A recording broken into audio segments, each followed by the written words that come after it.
Olá, não gostaria de relatar o meu nome. Eu tenho 32 anos e atualmente moro sozinho.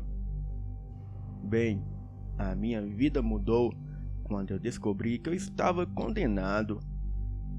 Eu estava na rua jogando bola às 3 horas da tarde e a minha mãe me chamou para dizer algo preocupante.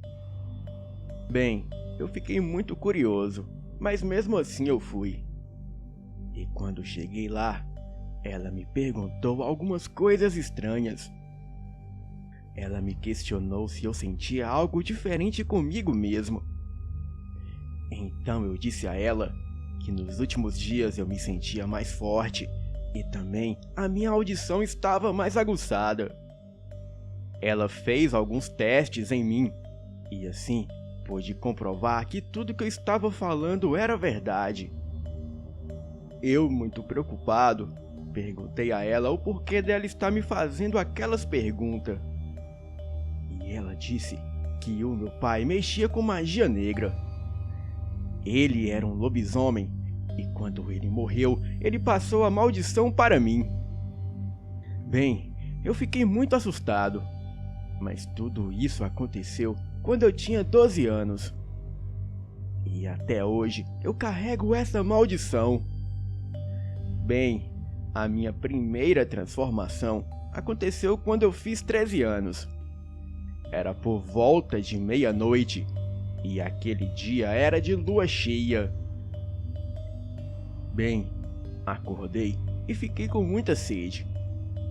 Fui até a cozinha, tomei um pouco de água e quando eu ia voltar para a minha cama, o pior aconteceu. Assim que eu cruzei a porta do quarto, eu fiquei com uma enorme dor.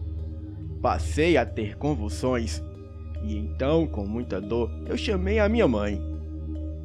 Ela veio até mim e se assustou com os meus olhos vermelhos. E assim que eu vi a cara dela de assustada, eu logo percebi que havia algo de errado comigo. Então eu me levantei e saí correndo para a mata. E enquanto eu corria, eu comecei a me transformar. A minha mãe, muito assustada, presenciou toda aquela cena. Ela correu para dentro de casa e trancou as portas e janelas. Bem, eu não me lembro de mais nada.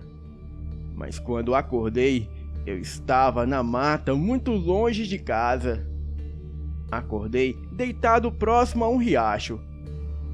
Mas por mais que eu tentasse lembrar o que aconteceu aquela noite, eu só tinha pequenos flashes de lembrança. Bem, eu estava totalmente nu. Então saí correndo para casa. E quando a minha mãe me avistou de longe, ela logo me chamou para dentro. Eu perguntei a ela o que aconteceu, e ela disse que eu havia me transformado em um lobisomem. Bem, a partir de então, as transformações se tornaram frequentes. E quando eu completei 19 anos, eu fui embora de casa. Hoje trabalho como segurança, e assim que saio do trabalho, eu vou correndo para casa.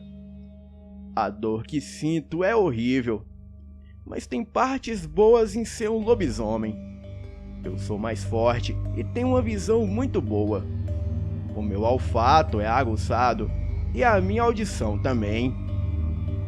Bem, eu tento não fazer amigos, pois essa maldição só me trouxe tristeza e dor. Boa noite.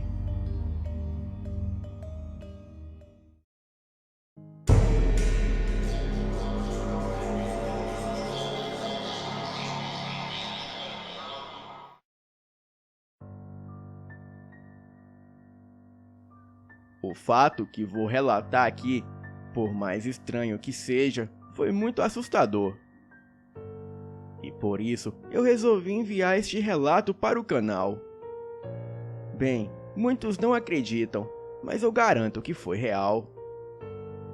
E não foi uma ilusão ou algo parecido. Certa vez, eu estava viajando a trabalho em um domingo à noite. E a data era 15 de fevereiro. Eu tinha saído de Vitória, Espírito Santo, em direção a Governador Valadares, passando por Colatina. Para quem conhece, depois de Colatina, a estrada é péssima, principalmente chegando perto de Aimorés, em Minas Gerais. E foi nesse trecho da estrada que eu mergulhei com o meu carro em um buraco enorme na estrada, quando desviei de uma cratera ainda maior. Bem, o pneu não chegou a estourar, mas esvaziou na hora, pois a roda amassou em vários lugares. A estrada estava um pouco movimentada e meio sinistra, com os barrancos de um lado e árvores do outro. E por sorte, um caminhoneiro parou para me ajudar. Como estava chovendo, não dava para ver a lua, e a estrada estava um breu danado. E depois de trocar o pneu, eu segui mais devagar, pois o próprio caminhoneiro disse que a estrada estaria ruim até chegar em Aimorés. E o meu step estava um pouco baixo, com pouca pressão.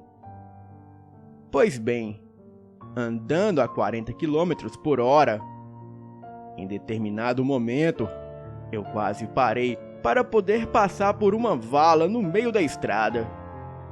E quando passei por ela, eu olhei para o lado direito da pista e vi um cachorro magrelo, branco e malhado, com cara de coitado. Ele olhava para o carro por entre as árvores. Eu nem liguei e segui o meu caminho. A chuva aumentou e continuei no mesmo ritmo. E mais ou menos uns 15 quilômetros adiante, eu bato o farol em um outro cachorro. Agora, no lado esquerdo da pista. E adivinhem, ele era branco, magrelo e malhado, como o anterior. Bem, idêntico não, era igualzinho. Achei uma estranha coincidência, mas fui embora e continuei a minha viagem. Alguns quilômetros adiante, quase chegando em Aimorés, lá estava no acostamento direito um cachorro branco, magrelo e malhado novamente. E desta vez eu fiquei assustado.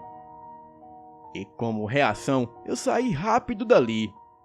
E só não pisei fundo porque a estrada estava muito ruim. Mas logo depois que passei por ele, um pouco mais à frente, a pista ficou boa novamente e eu só acelerei, parando somente quando encontrei um posto de gasolina com borracheiro. Bem, ou esse cachorro era um grande corredor, ou conhecia ótimos atalhos na região. Ou então, meus amigos, era o El Caderro, ou talvez uma falha na Matrix. Ou seria, até quem sabe, um lobisomem albino disfarçado. Bem, de qualquer forma, de noite naquela estrada, nunca mais. Boa noite.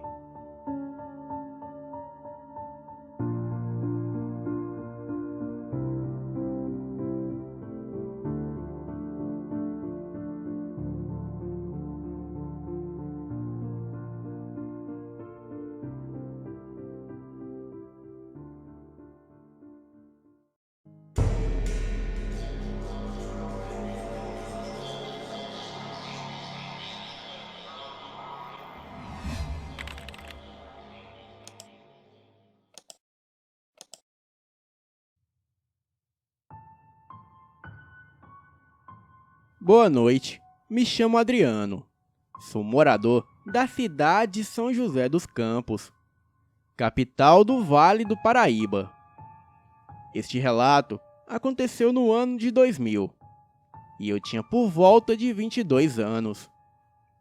Tudo aconteceu em um convite de um amigo chamado Wagner, de apelido Lapio, a irmos pescar na represa do Rui, na folga de sábado, na região de Santa Branca, onde se encontra a represa conhecida por abastecer as cidades nas proximidades.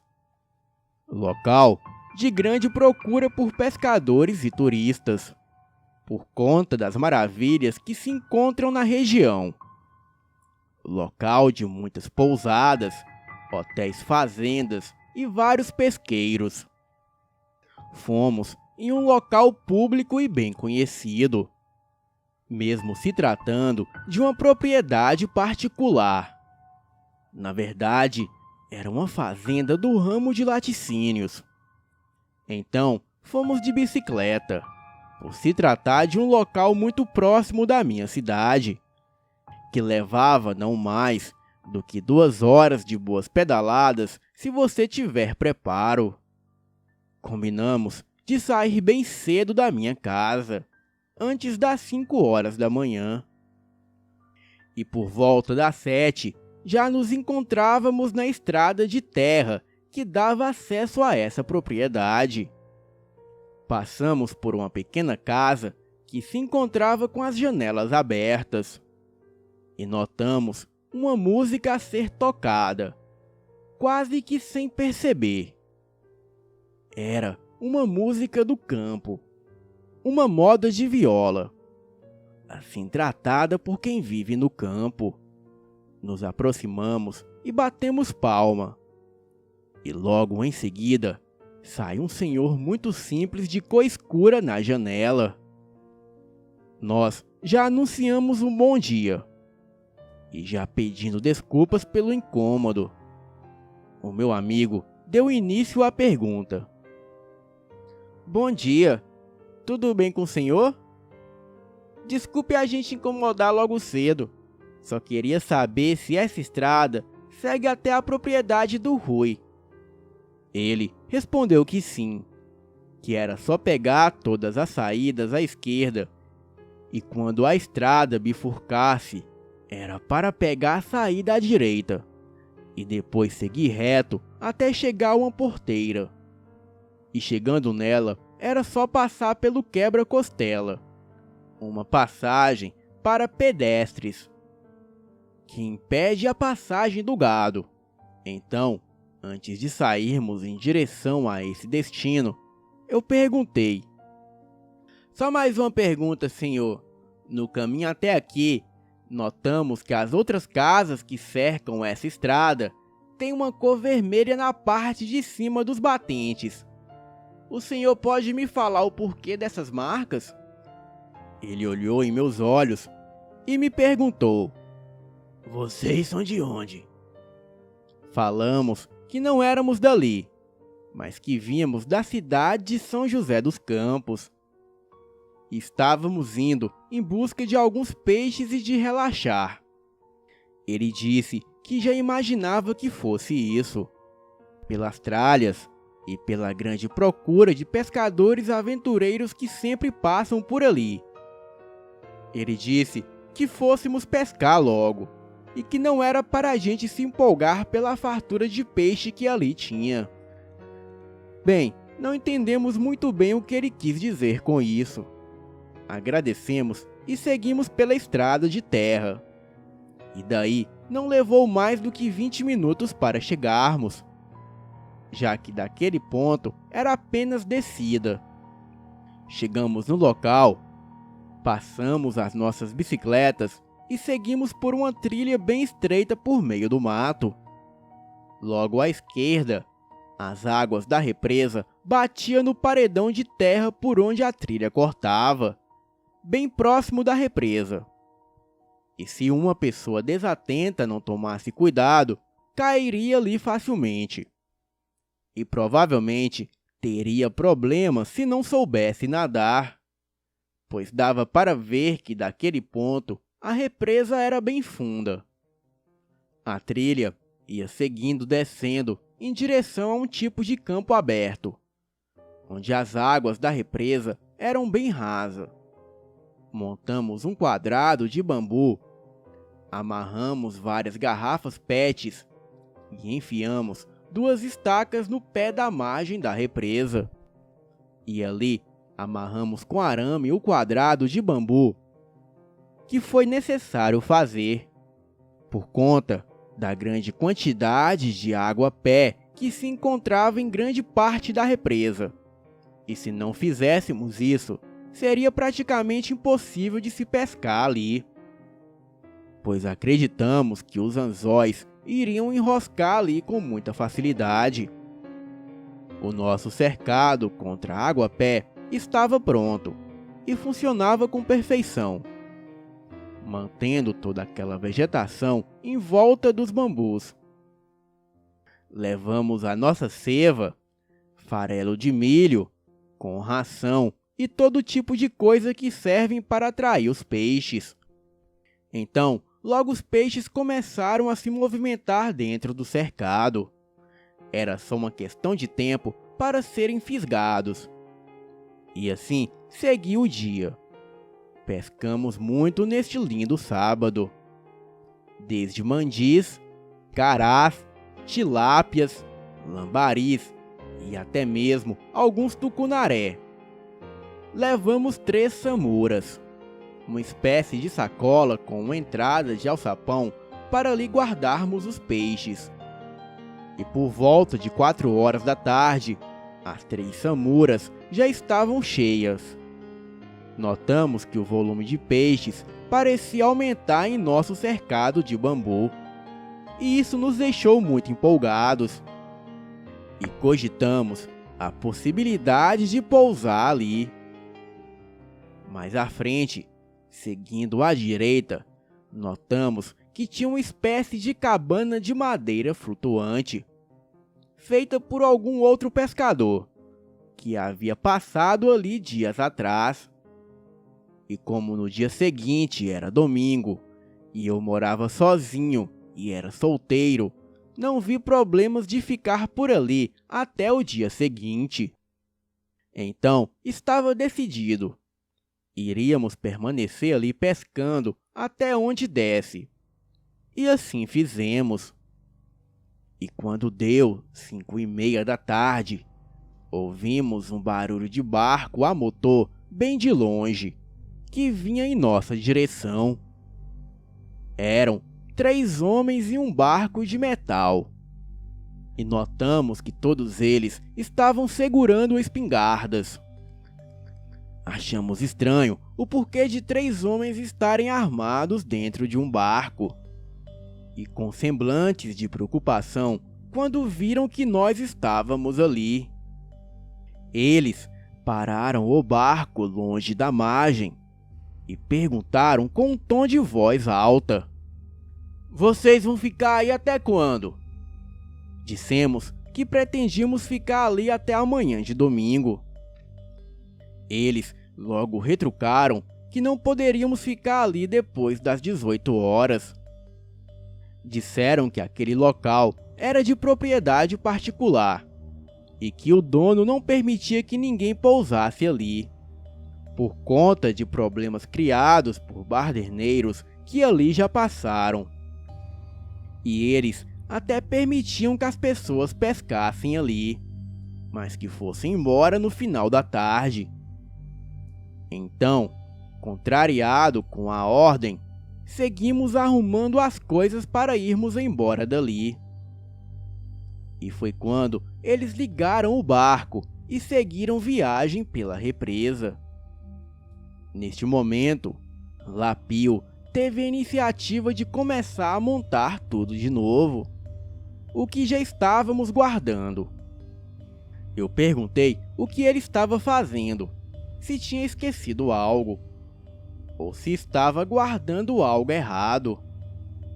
Ele respondeu que não iria ir embora, pois ele não era do tipo dos caras que tinham feito bagunça por ali, e que não estávamos fazendo nada de errado, e que nós iríamos nos arrepender amargamente se fôssemos embora, deixando todos aqueles peixes ali pulando. E foi quando uma grande empolgação me tomou conta, e rapidamente eu concordei com ele. E já estava mais do que desesperado desarrumando toda a nossa tralha e posicionando as varas e equipamentos para continuar toda a noite pescando.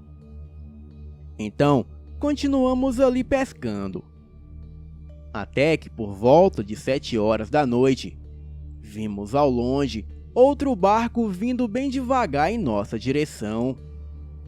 E este barco demorou por volta de uns 20 minutos, pois era uma espécie de canoa e era a remo. E o homem que conduzia essa embarcação era de idade avançada, por volta de 70 anos.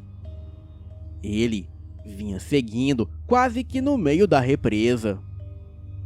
E sem parar o seu trajeto, ele nos alertou a irmos embora o mais rápido possível.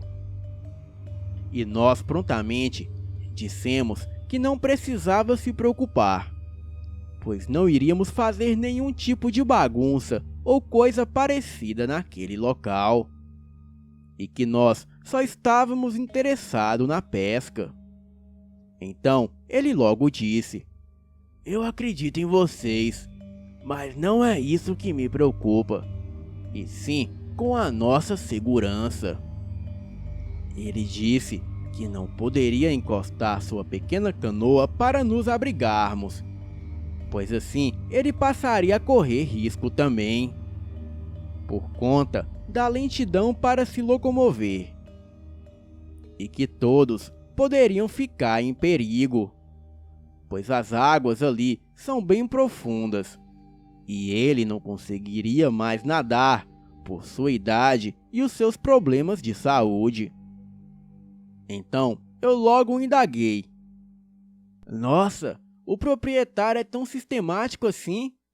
Faz ameaças a quem decide permanecer nas margens da represa pescando?" E o senhor respondeu: "Quem dera, meu filho, que esse fosse o problema. O lado que vocês estão nessa represa guarda uma maldição terrível, e que homem armado algum representa um perigo parecido com o que estamos correndo." Então perguntamos: "Mas que perigo corremos? Tem ladrão aqui?" E ele respondeu: "Não, meus filhos, o mal que habita esse lado que vocês estão não é deste mundo.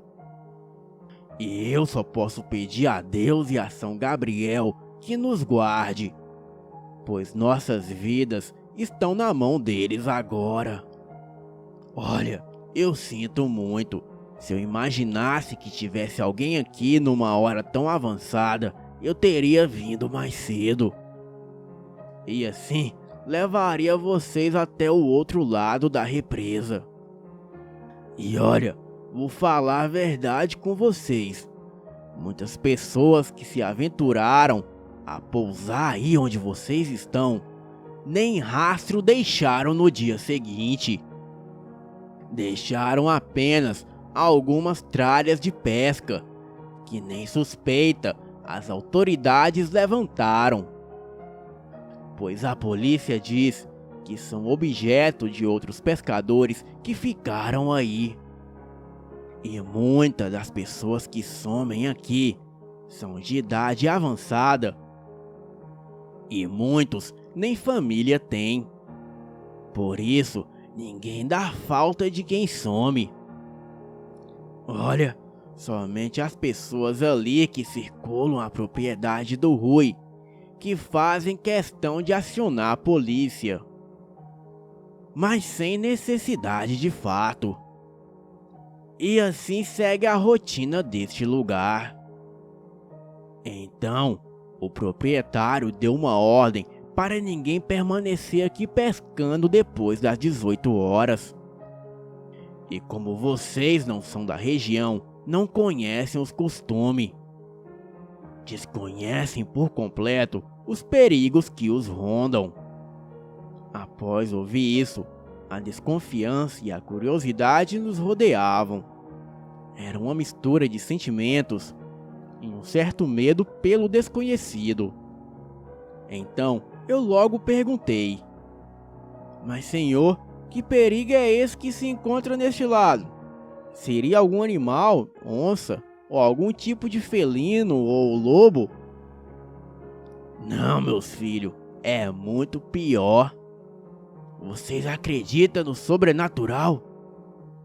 Lapio rapidamente disse que não. que isso não existia. Porém, eu disse que sim, que sempre tive uma certa desconfiança. Então se preparem, pois você que não acredita vai passar a acreditar. E se daqui sair com vida, e você vai matar a sua curiosidade, pois neste lado da represa vive uma criatura que muitos dizem ser um lobisomem. E olha, vou falar pra vocês, nada que eu já tenha visto em toda a minha vida chega perto dessa criatura que eu já presenciei muitas vezes. E sempre que passo de barco, essa criatura tá rodeando esse lado aí da represa onde vocês estão. Olha, vou dar um conselho pra vocês, meninos. Entrem na água e procurem afastar o máximo da margem. E que Deus abençoe vocês. Sinto muito, mas não quero presenciar o que está prestes a acontecer. Então, o senhor virou a canoa e continuou seguindo viagem pelas águas escuras por conta da noite que havia chegado. E nós ali estávamos sem saber o que fazer. Lapio rapidamente começou a retirar os samuras cheios de peixe da água. Então eu gritei a ele: "Não, Lapio, deixe os peixes aí. Não temos como levar eles com a gente, pois isso vai nos dar muito trabalho." De fato, daria muito trabalho, pois cada samura estava pesando mais do que 30 quilos. E se todos estivessem cheios como havia de estar, seria mais de 90 quilos de peso extra. Então, terminamos de arrumar tudo, colocamos todas as tralhas dentro de um enorme buraco no chão, cobrimos com um pedaço de madeirite que ali estava apodrecendo ao relento, e quando estávamos pensando em nos retirar do local, com o intuito de voltar no dia seguinte de carro, eis que um cheiro insuportável invade as nossas narinas, fazendo os nossos olhos lacrimejarem, como se estivéssemos cortando cebola. Então seguiu um som agoniante, como se fossem gritos e gemidos de dor. Parecia que alguma coisa vinha se arrastando, sofrendo muito. Porém, não havia barulho de algo se movendo. Era apenas um som terrível de gemidos, com uma espécie de grito menos alarmante, e uma bufada de um animal muito forte, semelhante a um boi, ou de um porco de tamanho descomunal. E foi quando algo muito grande surgiu no meio do mato. Aquilo era enorme e estava andando de 4 patas, completamente deformado. E saía sangue de várias partes do seu corpo. Porém, eu digo com toda certeza, não se trata da mesma criatura que todos dizem ser um lobisomem. E se de fato essa criatura for um lobisomem, o que todos já relataram aqui foi bem distorcido e refeito com um propósito de caracterizar a uma lenda de nosso folclore. Só consigo descrever com detalhes como é de fato essa criatura, pois conseguimos ver ela por completo, de todos os ângulos e posturas possíveis. Bem, o senhor da canoa estava certo.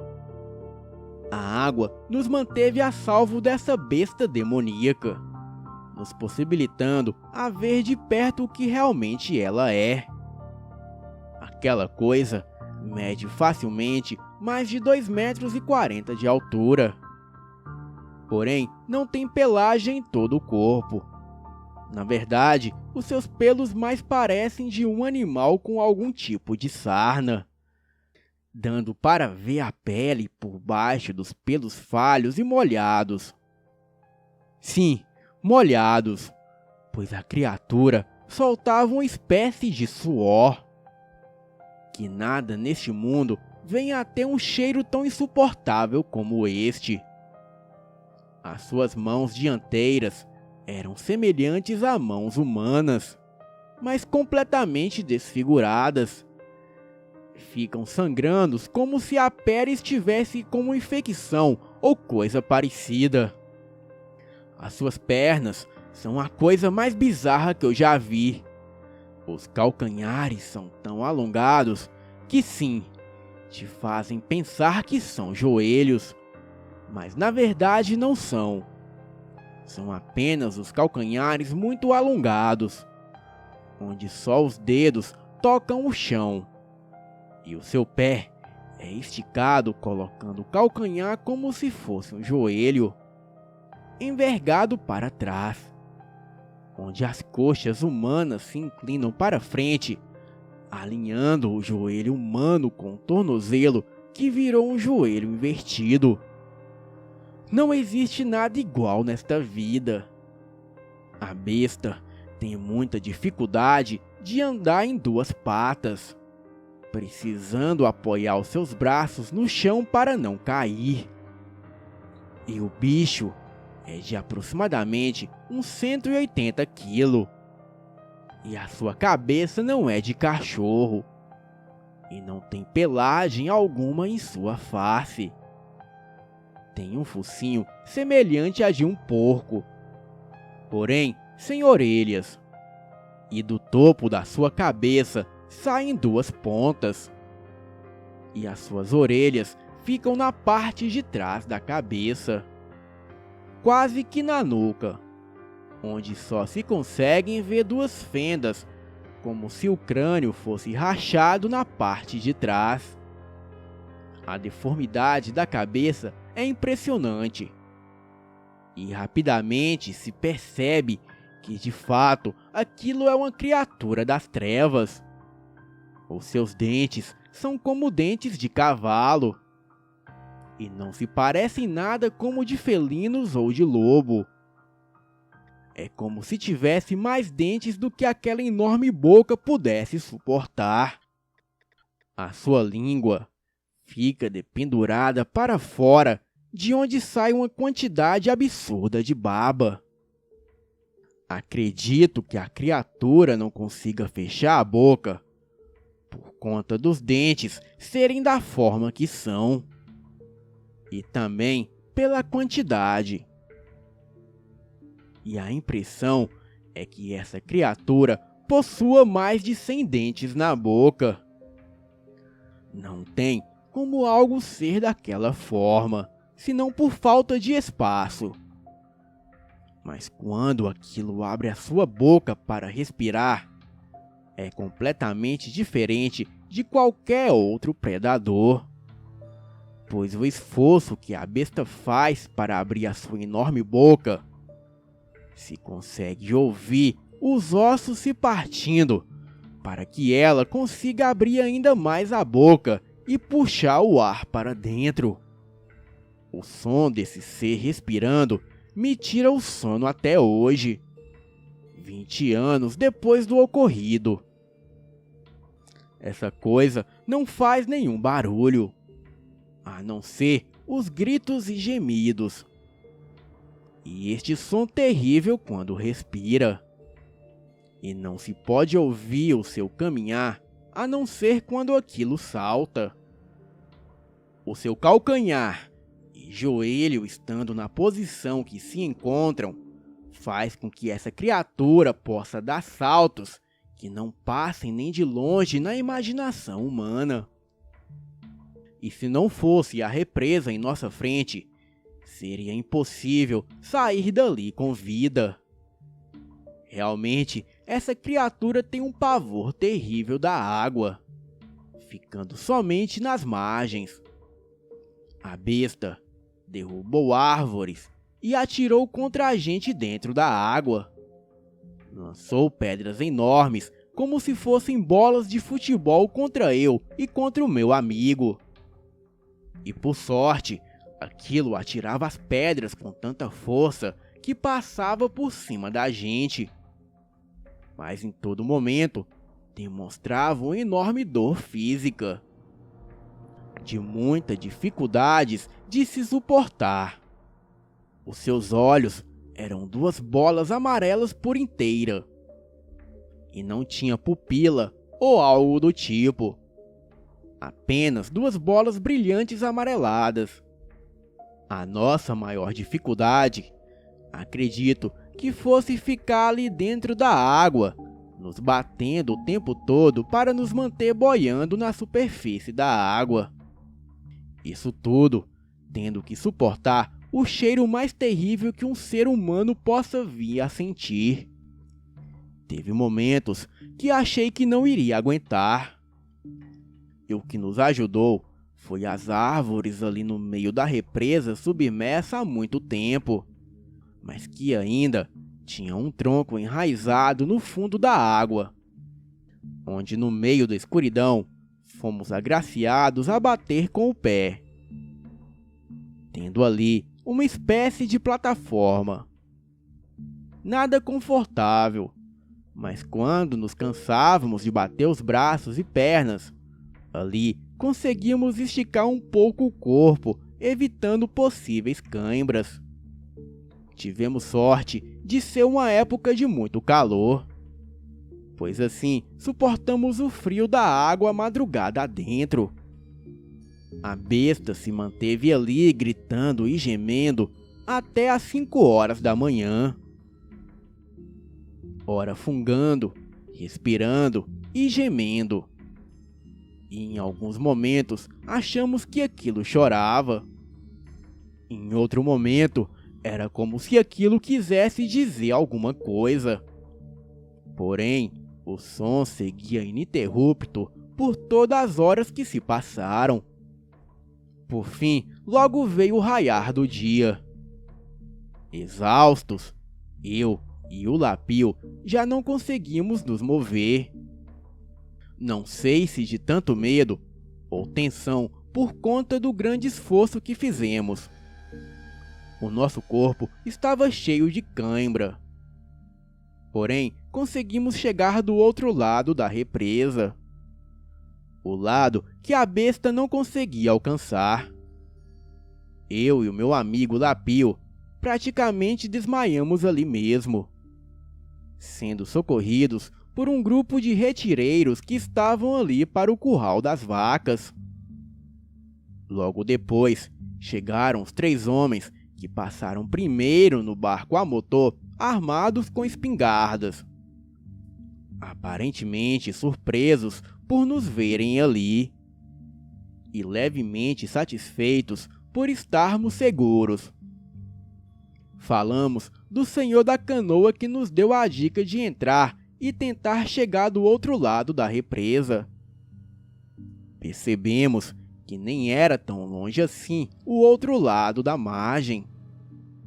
Mas acredito que por conta do cheiro insuportável da besta, acabamos nos confundindo e não conseguindo ir para lugar algum naquela escuridão gelada, onde só se conseguia ver as estrelas. Outro detalhe: ninguém soube dizer quem era o senhor da canoa, pois ninguém ali da região que circulava por aquelas águas tinha uma canoa de madeira. Todos ali tinham barcos simples, mas todos com motor a gasolina. E que nunca tinham visto esse possível senhor depois desse dia. Eu nunca mais pesquei em represas, rios ou lagos, muito menos pousar. Digo até que nunca mais tive coragem de acampar em qualquer outro local que não seja em um camping. Hoje tenho 42 anos, tenho 2 filhos e nunca até agora tinha contado essa experiência para outra pessoa a não ser o meu amigo Lapio. Ele também se casou e tem um casal de filhos. e nunca mais voltou a pescar nem mesmo em pesqueiro. Os peixes deixamos ali com as famílias dos homens que trabalhavam na propriedade. Foram mais de 100 quilos de peixes, entre muitas tilápias, mandis, e pegamos mais de 200 lambaris, mas que não fizemos questão alguma de levar. Fomos embora de Toyota Bandeirantes com o filho do Rui, onde podemos levar as nossas coisas e prometemos nunca mais voltar naquele local, e muito menos indicar para outras pessoas, pois aquela fera continua por ali, e ninguém faz ideia do que seja, pois a fera fica isolada no lado que só se consegue vir pela estrada, e onde o povo tem que chegar pela água. Agora eu sei o porquê das portas e janelas dos moradores de fora da pequena ilha da represa serem marcadas por uma espécie de cor vermelha. Aquilo parece ser sangue ou algo de algum ritual de proteção, para impedir que o tal lobisomem, ou mapinguari, ou criatura da represa, não tentem nada contra quem mora nessas casas. Alguns podem achar que isso é mentira, e eu bem gostaria que fosse, mas infelizmente é a mais pura verdade.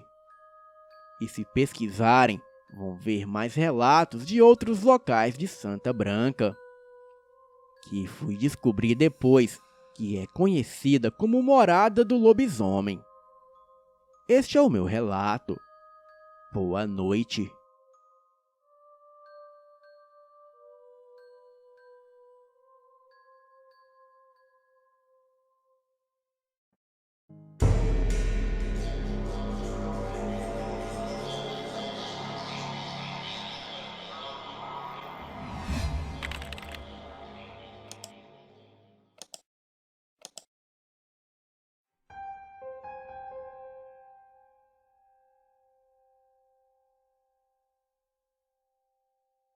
O meu nome é Isabela. Eu tenho 30 anos e sou bióloga. E o relato que trago aconteceu há 5 anos. Na época, eu era recém-formada e participei de um projeto que visava, entre outras coisas, o estudo do comportamento de alguns animais, de hábitos noturnos, da floresta amazônica. Confesso que foi uma experiência maravilhosa e desafiadora, pois eu nunca havia viajado de barco, lancha, canoa, etc. E para ser franca, nem nadar eu sei. Mas o meu desejo de participar era maior do que qualquer coisa. E sempre tive muita curiosidade de conhecer a beleza e o esplendor da região norte do país. E aquela oportunidade foi um divisor de águas na minha formação.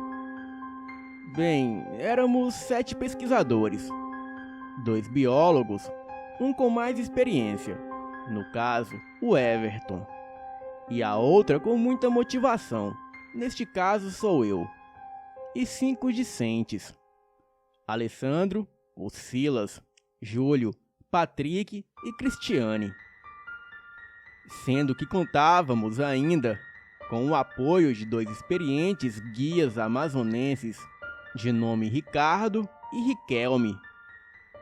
Esses eram conhecidos como 2 dos melhores guias para esse tipo de trabalho, pois eram nativos da região e acostumados a se embrenharem na mata.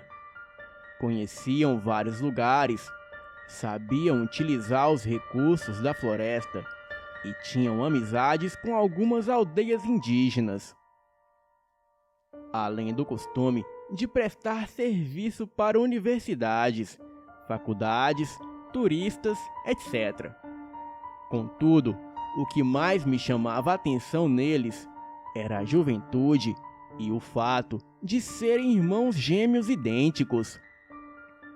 Sem mencionar, evidentemente, a beleza física.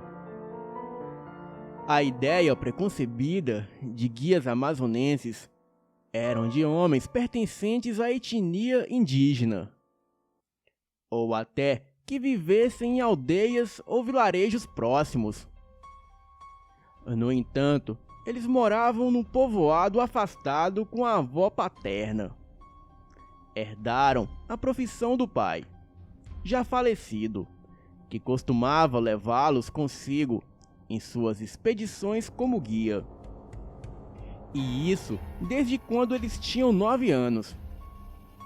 Bem, me deparei com 2 belos irmãos, loiros de olhos azuis, com aproximadamente 1,75 m de altura, corpo belíssimo, voz máscula e muito bonita, que de tão idênticas não se conseguia definir de quem pertencia a voz. Bem, eles estavam vestidos com roupa militar e com um jeito muito descontraído e atencioso, embora experientes e sempre atentos a tudo. Era algo surpreendente, que mexia com a estrutura de qualquer mulher, principalmente uma que de tanto dedicar tempo aos estudos, negligenciava as suas necessidades femininas. Lógico que procurei manter a postura profissional impecável. E também ficava imaginando que o que não faltava para aqueles guias eram aventuras amorosas, se é que me entendem. Todavia, não havia sido para aquele tipo de coisa que eu entrei no projeto, embora me questionasse até quando eu conseguiria resistir. Bem, procurei focar no trabalho e evitar pensar muito. E algo que não posso deixar de mencionar é que só conseguimos distinguir os nossos guias quando eles estavam vestidos com camisas que tinham seus nomes escritos. E para não tentar pensar neles com maldades, eu procurava encontrar um defeito físico em seus corpos, o que não encontrava. E como se não bastasse, o fato de serem prestativos e simples só me deixava mais enlouquecida por eles. Cristiane e eu, querendo ou não, trocávamos olhares e sorrisos de cumplicidade, e chegando a suspirar sempre que eles estavam desatentos, ou auxiliando os garotos do grupo. Aqueles 2 irmãos parecia ter uma atração magnética.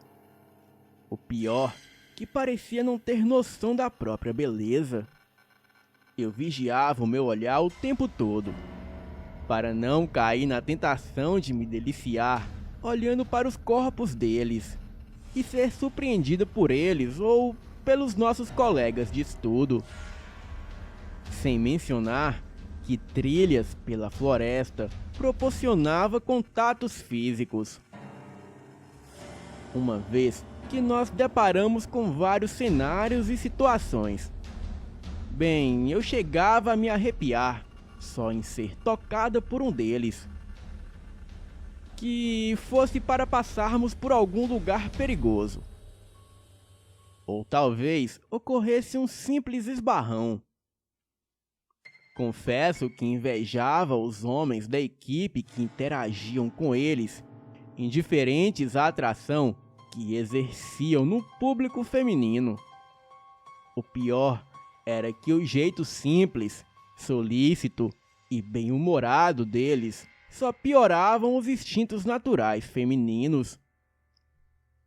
E sempre que um deles dizia: "Posso ajudar em alguma coisa?", a minha vontade era de dizer: "Sim, pode. Arrasta-me para um canto qualquer e mata o meu desejo."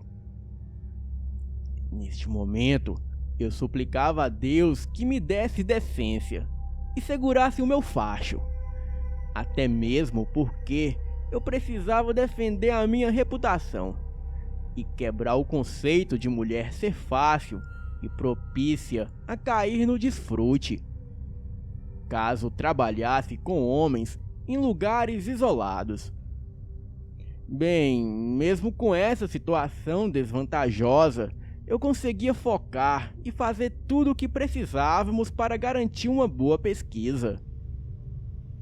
Um trabalho crucial foi a instalação de câmeras fotográficas automáticas e até de vídeos em várias áreas da floresta para a visualização dos animais. Lógico que procuramos acompanhar tudo em um abrigo bem afastado. Bem, foi em nossa embarcação, para encurtar a conversa. Sim, conseguimos observar o que pretendíamos. E até fomos surpreendidos com coisas realmente inesperadas e fascinantes. E para não atrapalhar a pesquisa, nos mantínhamos afastados das áreas a serem estudadas. E só passávamos por lá para fazer a manutenção nas câmeras. E isso apenas durante o dia, e nem todos os dias. Bem, tomávamos o cuidado de deixar o nosso cheiro o mais neutro possível no ambiente. Isso para não afugentar os animais. E foram 3 intensas semanas de pesquisa, nas quais ficamos sob a orientação dos nossos guias. E devido a isso, conhecemos lugares, animais e paisagens memoráveis. Mesmo estando a trabalho, pudemos nos divertir em passeios, banhos de rios e muitas outras coisas. Ricardo e Riquelme nos levaram a lugares afastados do nosso campo de pesquisa, sempre respeitando os momentos de registro, elaboração e organização dos estudos. Eles sabiam aguçar a nossa curiosidade e o nosso espírito aventureiro, tornando tudo o mais agradável possível. E como mulher, eu me sentia realizada. E realizada ao ver aqueles gêmeos saborosos só de bermuda ou short, tomando banho de rio, subindo em árvores ou fazendo outras coisas, enquanto exibiam a exuberância de suas belezas, vigor e charme masculino. E com a convivência, Cristiane e eu nos tornamos cúmplices e desabafávamos que estávamos a ponto de enlouquecer, pois não havia um só defeito físico naqueles irmãos loirinhos, branquinhos e musculosos. Bem diferente dos nossos colegas de trabalho, que eram barrigudos, baixinhos e pernas finas, com peles marcadas por espinhas e cravos, traseiros batidos e miudinhos no meio das pernas. Impacientes durante a adversidade ou metidos a sabichões.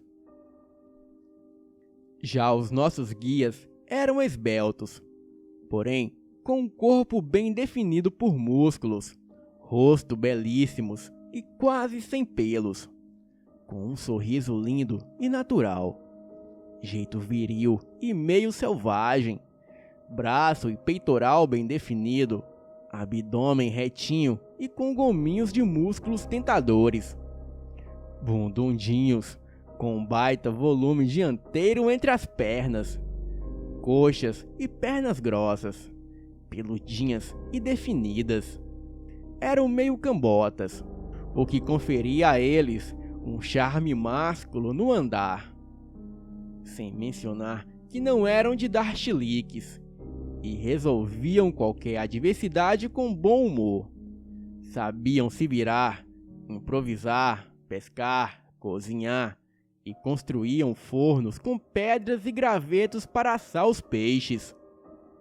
Sabiam fazer repelentes contra mosquitos usando matéria-prima da floresta e eram excelentes nadadores. Subiam em árvores com muita facilidade e sabiam interpretar e distinguir os sons da floresta. Previam até o horário de chuvas, já que ali chovia todos os dias. E gostavam de contar lendas do folclore da região. Enfim, pois mesmo numa floresta, sabiam entreter e manter um clima muito leve no ambiente. Confesso que perdi as contas de quantas vezes suspirei por eles. Impressionantemente, eles eram tão parecidos que, mesmo com o passar dos dias, eu não conseguia diferenciar um do outro. E eram mesmo como duas versões de uma mesma pessoa. Silas, que era o mais brincalhão do grupo, inventou um apelido para eles, B1 e B2. E o mais estranho foi que eles levaram o fato na esportiva e não se incomodaram. Então, logo o apelido pegou. Pegou tanto que ninguém mais sabia quem era o Riquelme ou o Ricardo. E eles mesmos se referiam como B1 ou B2 quando nos confundíamos. Bem, e justamente neste contexto que terminamos os dias de registro em vídeo. E faltava apenas um dia para encerrarmos a pesquisa de campo. Resolvemos que no dia seguinte retiraríamos as nossas câmeras da floresta, até mesmo por já havermos colhido bastante material. E graças às baterias que levamos, conseguimos adiantar os nossos trabalhos. Então, decidimos encerrar tudo no penúltimo dia, para que no último só ficássemos descansando. Riquelme e Ricardo, como sempre, se mostraram satisfeitos em nos ajudar. E o nosso dia foi todo de trabalho. Eles também reforçaram os recursos para que partíssemos bem abastecidos.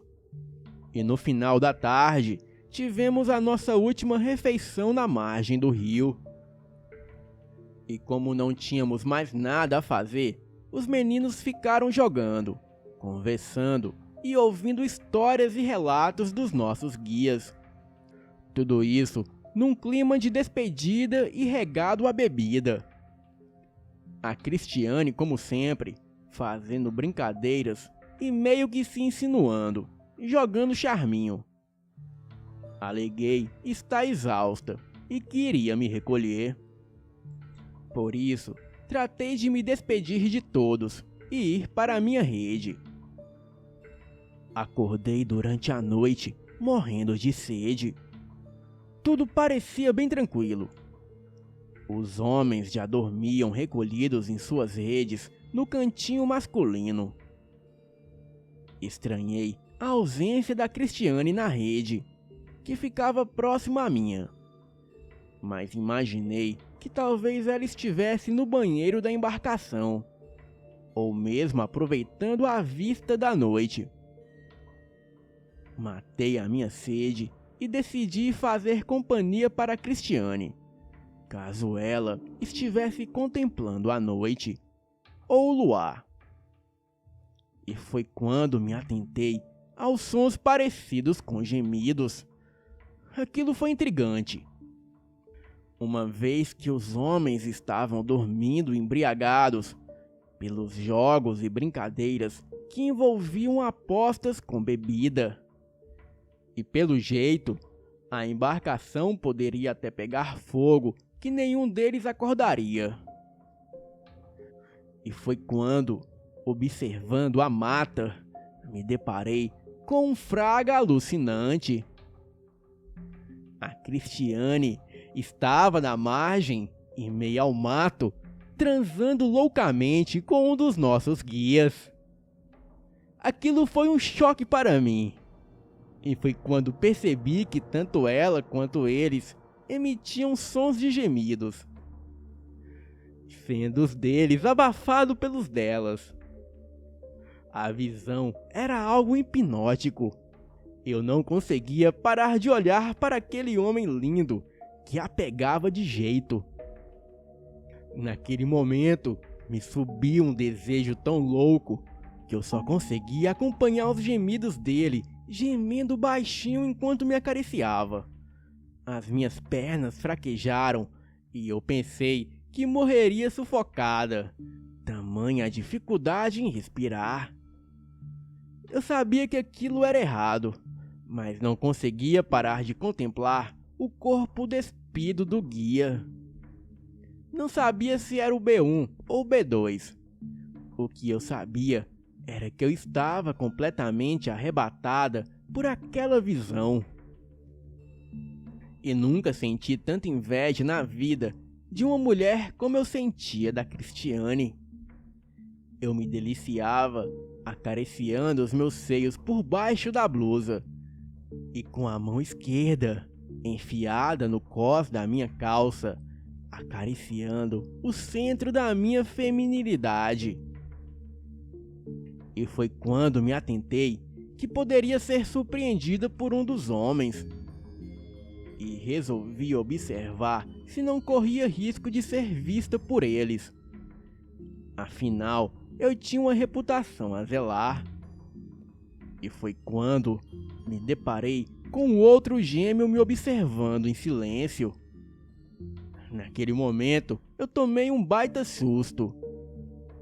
Tanto que retirei as minhas mãos do meu corpo e fiquei imóvel, sem saber o que dizer. Pois eu nunca vivi uma situação tão constrangedora e embaraçosa feito essa. Neste momento, aquele homem lindo caminhou até mim e me disse que eu não devia me sentir constrangida ou ridicularizada.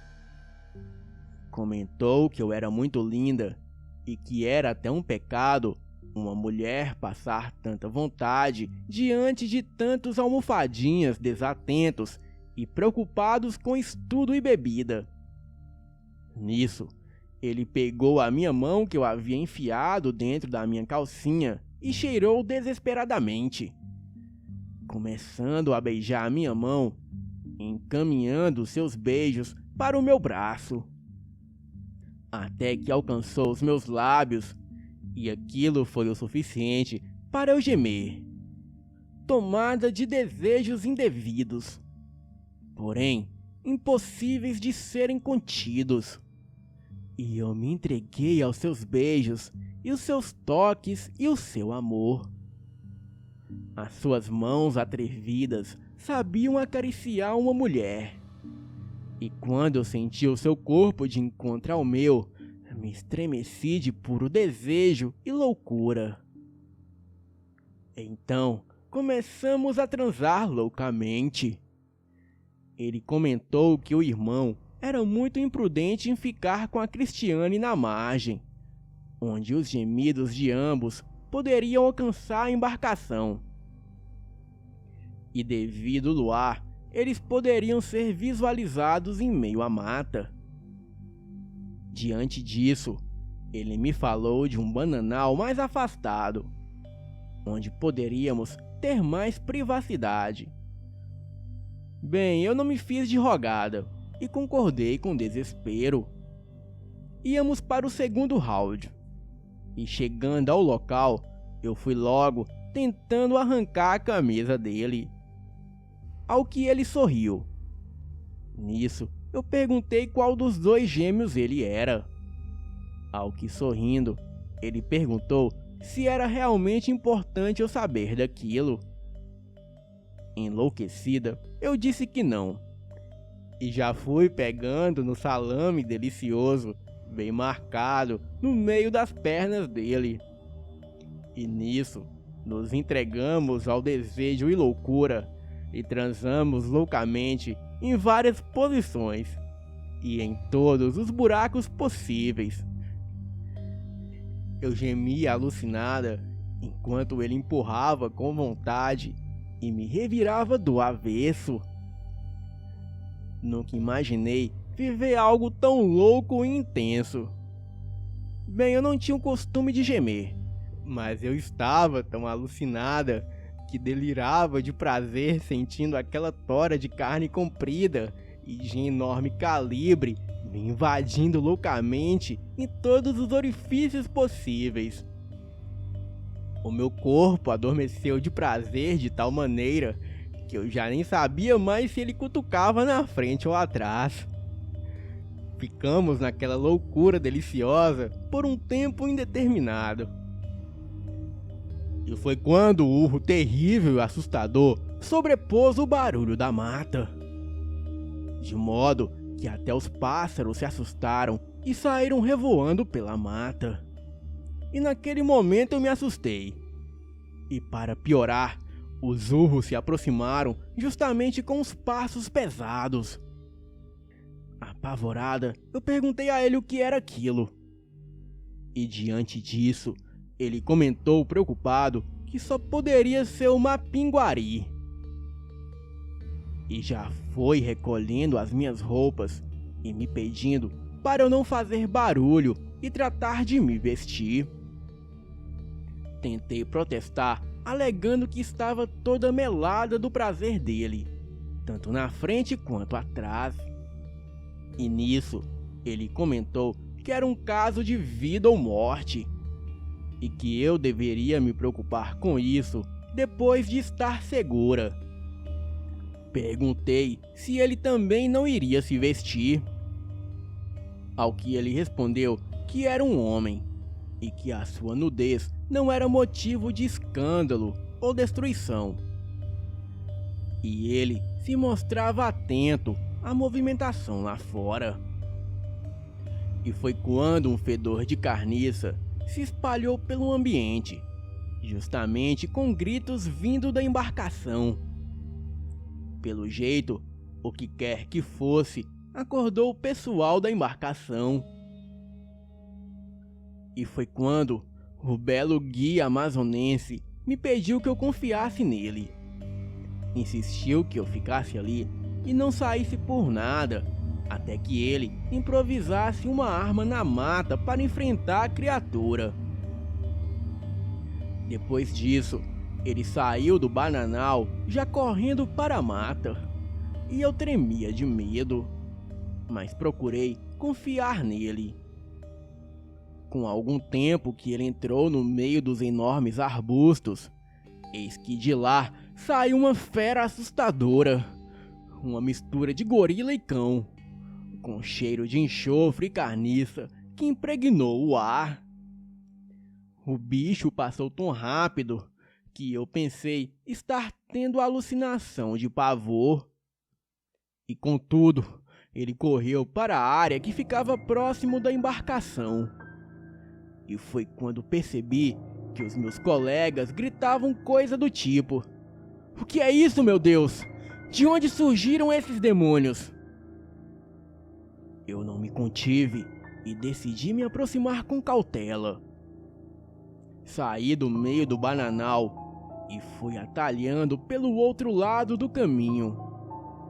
Bem, eu morria de medo de cobras, mas naquele momento, o meu medo maior era a coisa pesada e o barulho de algo que parecia com um duelo de animais. Eu escutava urros e grunhidos característicos de cachorro, e foi quando avistei duas feras assustadoras e enormes que travavam uma luta mortal. Uma chegava a aproximadamente 3 metros de altura, de cabeça relativamente pequena, com o corpo coberto por pelos castanhos avermelhados, os braços alongados, corpo que lembrava o de um gorila, com pernas grossas e pés que lembravam de elefante. E no que seria a testa, um enorme olho que tomava praticamente toda a cabeça. E na barriga havia uma enorme abertura de aproximadamente 1 metro. Esta era transversal e lembrava uma perereca de mulher, mas com 4 enormes presas e vários dentes pontiagudos. Sem dúvidas, era uma boca por onde o ser emitia os seus ruídos graves e estridentes. E este expelia um cheiro de terra e carniça, que era percebido quando ele ficava de costas para o lado que eu estava. O outro ser era uma mistura de cão e urso, porém era um pouco menor. Tinha aproximadamente 2 metros de altura, mas não se intimidava com a criatura grande. O seu corpo também era coberto de pelos escuros, e a cabeça era como de um cão, com orelhas pontudas, grandes presas que mal cabiam na sua boca. Os dentes eram ameaçadores, e da sua boca escorria uma baba. E este, semelhante ao outro, se mantinha sobre as duas patas com uma postura humanoide. Porém, as patas superiores terminavam com mãos que lembravam as de um ser humano, mas com enormes garras que lembravam os felinos de grande porte. As patas inferiores começavam com coxas que lembravam de um ser humano, porém tinha 2 joelhos em cada pata.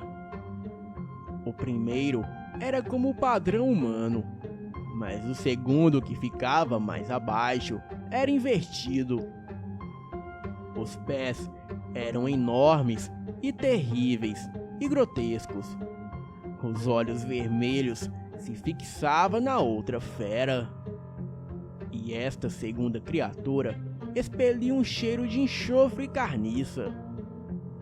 E eu só cheguei a confirmar que se tratava de uma pinguari e um cane do inferno quando pesquisei tempos depois. E as criaturas duelavam enfurecidos, um tentando intimidar o outro com patadas. Uma pinguari tentava abocanhar o cane do inferno, que tirava o corpo saltando e tentando atingir mortalmente o inimigo. Uma pinguari, por ser mais alto e ter as garras maiores, levava certa vantagem, mas tanto um quanto o outro retirava sangue e pelos da pele um do outro. Ambos urravam e a boca enorme de uma pinguari se abria vibrando, babando e soltando um grito terrível e estridente. Apavorada, eu olhava para a embarcação onde os meus colegas de trabalho estavam. E todos eles, incluindo a Cristiane, observavam tudo abismado e gritando. Eu reparei que nem o B1 e nem o B2 estavam na embarcação. E eu soube tempos depois que o guia que estava com a Cristiane garantiu que todos ficassem seguros e correu para a mata em busca do irmão e de mim. Avisou que sabia como desviar a atenção da outra fera para manter uma pinguari ocupado e longe de todos. E de fato, antes que a fera alcançasse a embarcação, um cane do inferno apareceu e o desafiou. Eu me tremia de pavor, pois estava fora do barco e próxima daqueles monstros. E foi quando os meus amigos me viram e começaram a gritar para eu entrar no rio e voltar para o barco. E foi neste momento que um segundo cane do inferno apareceu, saltando nas costas do Mapinguari e o atacando com fúria.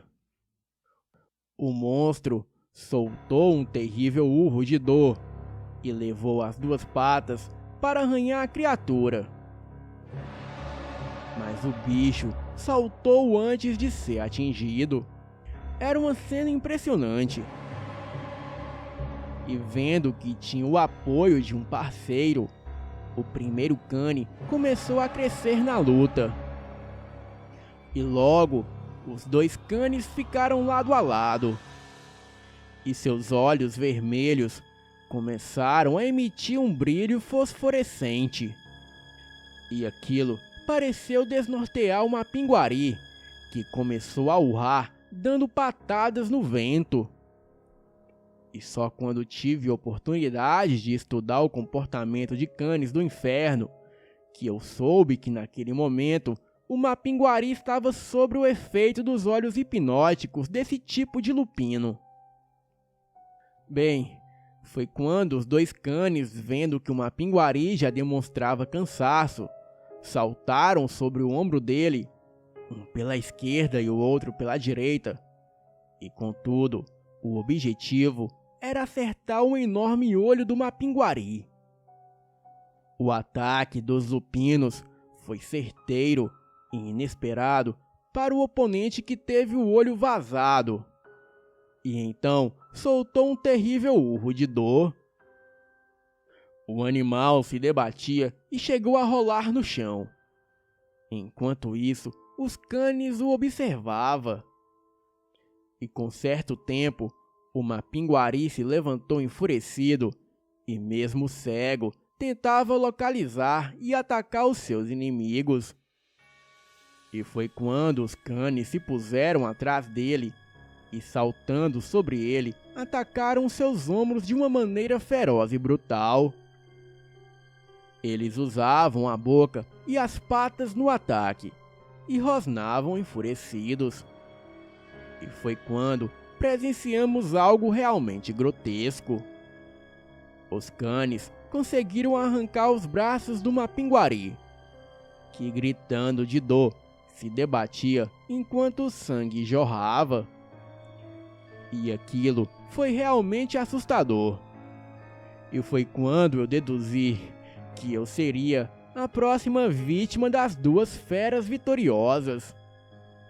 Então, eu corri para o rio até que cheguei ao barco. De acordo com os meus colegas de trabalho, o segundo ataque dos canes foram nas coxas do Mapinguari. E pelo jeito, aqueles lupinos ou tinham um instinto e tanto para duelar, ou tinham uma consciência humana e se combinavam muito bem. E como foi reduzido a apenas um tronco gritante, o Mapinguari estava totalmente dominado.